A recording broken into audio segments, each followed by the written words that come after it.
Good morning, ladies and gentlemen. I'm Major General Scott Sherman. I'm Deputy Commanding General in Army North, and in that capacity, I am the commander of our Forward Contingency Command Post, which the Army calls Task Force 51. I am here on the ground leading this effort for Army North and U.S. Northcom, and really organizing operations here, the mobilization of the soldiers, the California National Guard soldiers, and the 700 Marines, and organizing, planning the operations here as we support federal agencies, and in particular the U.S. Immigration and Customs Enforcement. Any questions? Ready for questions? Yes, ma'am.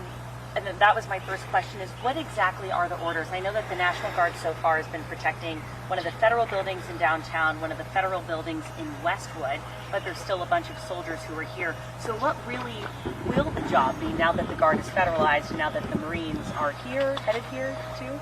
That's another question I have, is here. They're heading close to here, not here on this location, that is correct.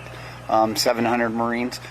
So with our orders directed by the President, the Secretary of Defense has mobilized. Right now it's 4,700 personnel, so 4,000 from the California National Guard, 700 Marines. And our mission is to protect federal agencies, our federal partners, their personnel as they conduct their federal mission, and even more in particular as they do the enforcement of federal law, and then also to protect all federal assets and federal facilities that are located in the locations where there have been demonstrations lately. Right, it's been said that the mission is to protect the federal buildings and the federal personnel. Will the National Guard and Marines be protecting ICE on rings? Yes, they would be doing cordon on that, and that's strictly for the protection of the personnel as they do their job, their federal job. Can you specify how many of the troops have been used so far on those ICE operations? And do you have any concerns about National Guard troops being pulled into kind of regular law enforcement? No, so I'll answer that in two parts. First, I don't have the numbers that are on the ICE, done the actual ICE operations. We have 1,000 that have done operations so far. That is both the protection of the installations or the federal buildings, and then also protection of federal law enforcement as they conduct their mission. On Title 10, on federal orders, these soldiers do not conduct law enforcement operations, that like arrests or search and seizure. They are strictly used for the protection of the federal personnel as they conduct their operations, and to protect them, to allow them to do their federal mission. And to follow up on that, in the case of recent ICE raids where we've had protesters show up to those in downtown, we have seen the vandalism of federal buildings. I was reading up on Task Force 51, and I know that you're specially trained with de-escalation, crowd control, rules of use of force. At what point do these soldiers engage? What would that engaging look like? Whether So it's federal building or the person? Yeah, sure. So strictly for the protection of the federal personnel and the protection of the federal building, they're allowed to temporarily detain and wait for law enforcement to come and arrest them.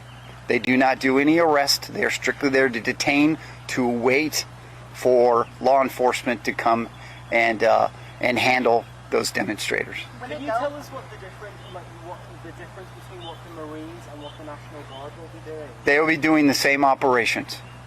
When they go on these raids, are the troops armed with ammo and their weapons, or only on their person? Only on their person.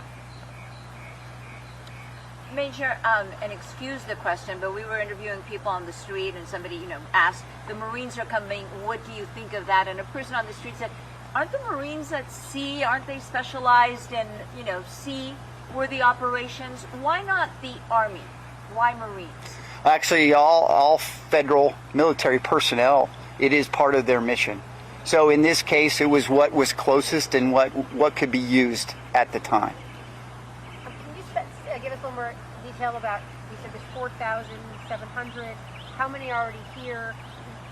have you identified these additional National Guard troops? I think there's 2,000. When are they arriving? And when and where are the Marines going? Okay, so there are 2,000 on duty right now that are actually ready to perform operations and performing operations.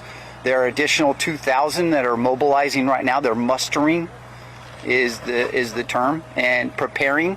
They'll be ready tomorrow at approximately 1,500 to be ready to come and start their training to get their personnel in, because they are National Guard. They are reserve component.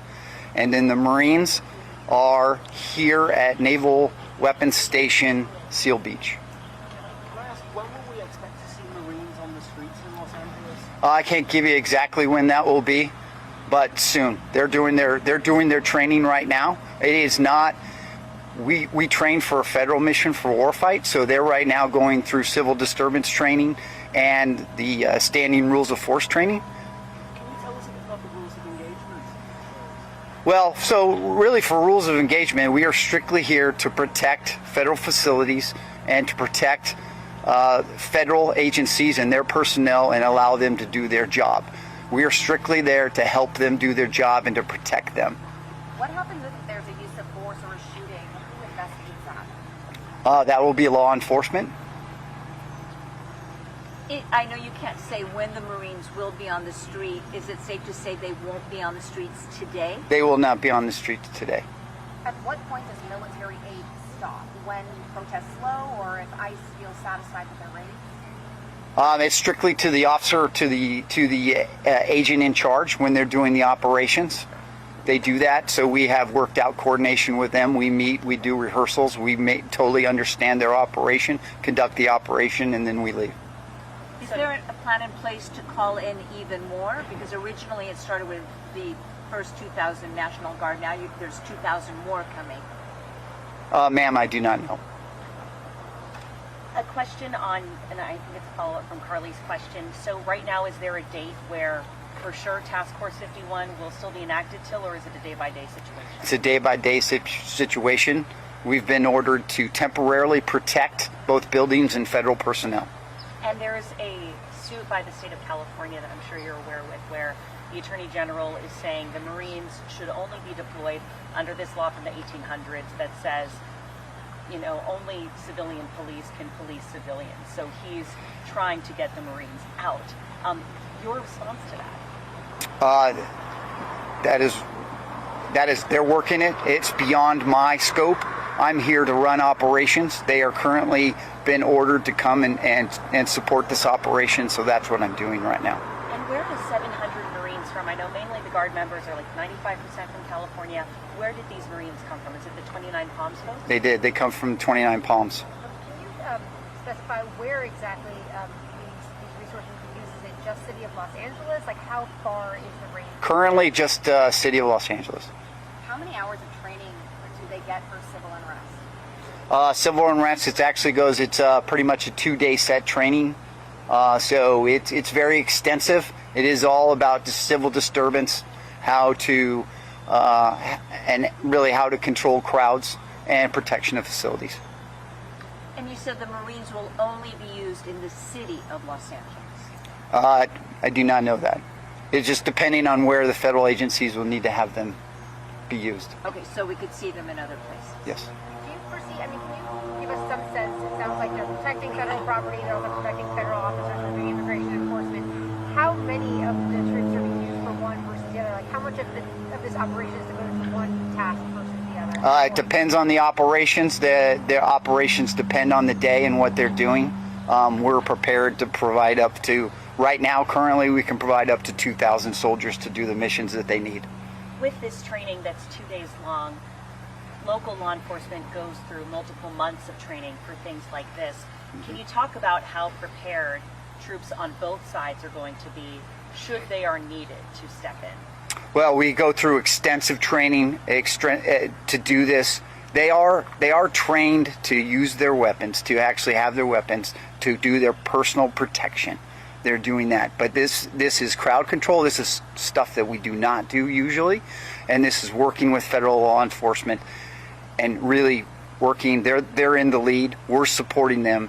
It's really about protecting federal facilities and federal personnel as they do their job. And in your career, have you ever had National Guard members, had members of our own military responding to civil unrest on American soil, or is this a first for you and your colleagues? It is not. I am a guardsman on active duty. I have done this in other riot situations, not in Title 10, but in Title 32 status. Yes. And Last question. I just wanted to ask about the ammunition that the Marines, can they have live ammunition in their rifles? Not in their rifle. No. Okay, thanks very much. Really, can you just explain to us really quick what the equipment is we're looking at? We have tents, we have large trucks, but the verbiage? Or we do You have could do time that for one, and then that is it. Yeah. These are just strictly military planning tents. They're also where soldiers are being housed right now. And we have military vehicles here. Yeah. Thanks. Are they for